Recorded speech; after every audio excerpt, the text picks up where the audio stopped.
Hello student, YouTube channel में आपका स्वागत है। प्रोडक्शन टेक्नोलॉजी सब्जेक्ट में आज हमारा टॉपिक रहेगा bending operations. As all of we known about the press operations and this is a type of press operation. So we will discuss today about the bending operation. हम सभी जानते हैं bending operation जो है एक press operation का प्रकार है। तो आज हम बेंडिंग ऑपरेशन पर डिस्कस करेंगे। अगर क्वेश्चन आता है कि write down about the bending operation, तो हमें इस प्रकार से बेंडिंग ऑपरेशन के बारे में लिखना है। सबसे पहले मैंने बताई दिया आपको कि ये प्रेस ऑपरेशंस जो है different type of press operations होते हैं, उसमें उसका ये एक प्रकार है bending operation. So bending is metal forming process in which a force is applied to a piece of sheet metal. Bending एक धातु प्रारूपण प्रक्रिया है, यानी जिसमें हम धातु का प्रारूपण करते हैं, उसकी शेप को चेंज करते हैं, जिसमें एक शीट धातु के टुकड़े पर एक बल लगाया जाता है। यानी क्या करते हैं हम, धातु की चादर का एक टुकड़ा होता है जिस पर बल लगाकर हम उसको आकार प्रदान करते हैं। इसमें भी क्या होता है, there is no chip removal, यहाँ पर कोई भी चिप रिमूव नहीं होती है। So this is a forming process. ये एक फॉर्मिंग प्रोसेस है, जैसे मैं ऑलरेडी आपको बता ही चुका हूँ कि जो प्रेस ऑपरेशंस होते हैं वहाँ पर चिप्स जो होती है वो प्रोड्यूस नहीं होती है। तो यहाँ पर क्या होता है, केवल धातु का एक ब्लैंक होता है जिसको हम डिजायर्ड शेप में कन्वर्ट करते हैं, causing it to bend at an angle and form the desired shape। अब जब ये हम बल लगाते हैं धातु के टुकड़े पर, तो क्या होता है, इससे जिस जो धातु का टुकड़ा होता है वो एक कोण पर झुक जाता है और वांछित आकार बनाता है। A bending operation cause deformation along one axis. Bending operation के कारण एक अक्ष के साथ विरूपण होता है, यानी जब हम एक फोर्स लगाते हैं एक सिरे पर, तो वहां पर क्या होगा, एक अक्ष के साथ में बेंडिंग होगा, एक अक्ष से झुकाव होगा। But it can be different, ये डिफरेंट हो सकता है if we perform different operation. यदि हम उस पर अलग अलग ऑपरेशन परफॉर्म करें तो ये अलग अलग एक्सिस के साथ भी झुकाव ले सकता है।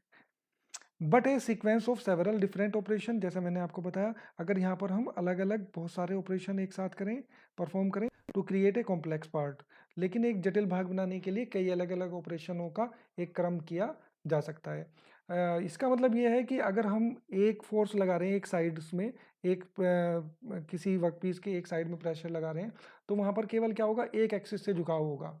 अगर हम उस शेप को चेंज कर दें और यहाँ पर क्या है, हमें कोई जटिल भाग बनाना हो, तो हमें अलग अलग ऑपरेशन उसमें करने पड़ेंगे। यानी पहले एक बार बेंड कर लिया, फिर दूसरे स्टेशन पर ले गए, उसके दूसरी साइड से हमने बेंड कर दिया।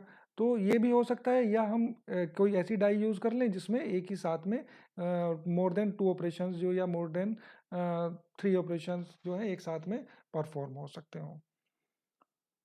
Bend part can be quite small, जो हम बेंड करते हैं वो पार्ट एक स्मॉल हो सकता है, यानी छोटा हो सकता है, सच एज ब्रैकेट, जैसा मैं ब्रैकेट अभी आपको दिखा दूंगा, और up to 20 feet in length, और ये 20 फीट लंबा भी हो सकता है, such as a large enclosure, जैसे कि एक बड़ा संलग्नक बोल सकते हैं एनक्लोजर, और चेसिस, जैसे कि या चेसिस, यानी जैसे आपने कैबिनेट देखा होगा, ये आपका टीवी का, या आप अलमीरा, या आप देख सकते हो कंप्यूटर का कैबिनेट होता है। तो ये देखिए मैं फिगर दिखा रहा हूँ, इस तरह से आप एक पार्ट बना सकते हैं। यहाँ पर क्या, ये एक कॉम्प्लेक्स शेप है एक तरह से, कि यहाँ पर जो बेंडिंग है, यहाँ पर भी बेंडिंग है, दूसरी साइड में बेंडिंग है, फिर इसके बाद और यहाँ पर नीचे थर्ड साइड्स में यहाँ पर बेंडिंग किया गया है। तो ये कॉम्प्लेक्स शेप्स है। तो यहाँ पर क्या है, यहाँ पर सेवरल ऑपरेशंस जो है वो किए गए हैं। तो ये एक छोटा सा पार्ट है, एक छोटा पार्ट भी बना सकते हैं। और यहाँ पर आप देख सकते हैं ये कैबिनेट हमने बनाई है। तो यहाँ पर आप देख रहे हो, यहाँ पर इसको अंदर की ओर बेंड किया गया है, ये जो है यहाँ पर इस साइड्स को बेंड किया गया है, नीचे वाली साइड को बेंड किया गया है।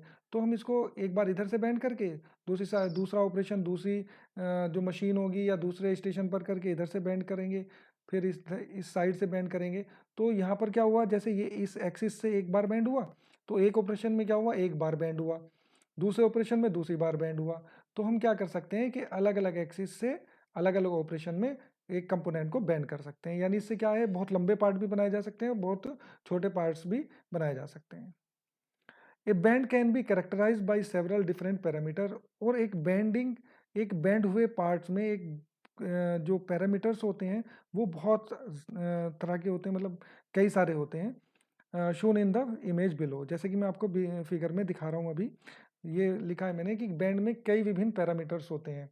तो पैरामीटर यानी कि जो उसको कैरेक्टराइज करते हैं बैंड को, तो एक हम सिंपली बोल देते हैं कि बैंड, लेकिन बैंड में भी बहुत सारे पैरामीटर्स होते हैं, जैसे आप फिगर में देख सकते हो यहाँ पर। ये है मोल्ड लाइन डिस्टेंस, यानी कि जहाँ से बैंड हो रहा है जो मैक्सिमम पॉइंट है। जो इनर फेस होगा इस बैंड का वो जो होगा कंप्रेशन में होगा, और जो आउटर सरफेस होगी वो इसकी टेंसाइल स्ट्रेस में होगी।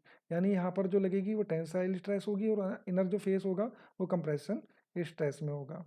अब यहाँ पर जो यहाँ से ऊपर वाले हम फेस में देख रहे हैं इसको बोलते हैं मोल्ड लाइन डिस्टेंस, यानी कि जहाँ से इसने कर्व लिया है वो एंड पॉइंट। और यहाँ पर आप दूसरा देख सकते हैं, इसको हमने बोला है सेट बैक, यानी जितने पोर्शन में बेंट हुआ है ऊपर वाला पोर्शन इसको बोलते हैं सेट बैक, जो ये नीचे वाला होगा। ये इसको बोलते हैं फ्लेंज लेंथ, यानी जो अनचेंज लेंथ है उसको हम बोलेंगे फ्लेंज लेंथ। ये थिकनेस है, ये न्यूट्रल एक्सिस है। जैसे आप पढ़ चुके हो सोम में आपने पढ़ा होगा, जब हम किसी कंपोनेंट को बेंड करते हैं तो उसमें न्यूट्रल एक्सिस होती है, अपर फेस, अपर जो जहाँ जो यहाँ पर ये वाली लेयर होगी ये टेंशन में होगी, इनर वाली कंप्रेशन में होगी, ये सब आप जानते ही हो, ऑलरेडी पढ़ चुके हो। और ये बेंट लेंथ है, यानी जितना जो कंपोनेंट की लेंथ है वो हम उसको बेंड कर रहे हैं। यहाँ पर ये बेंड एंगल दिया हुआ है, कितने एंगल पर हम इसको बेंड कर रहे हैं। बेवेल एंगल है, बैंड एलोवेंस है, आउटसाइड मोल्ड लाइन है, यानी जहाँ पर ये बैंड कर रहा है।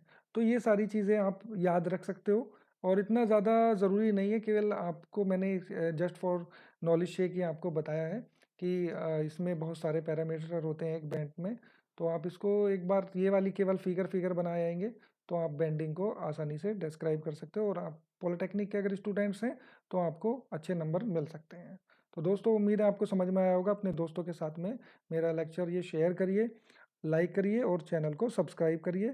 Thank you.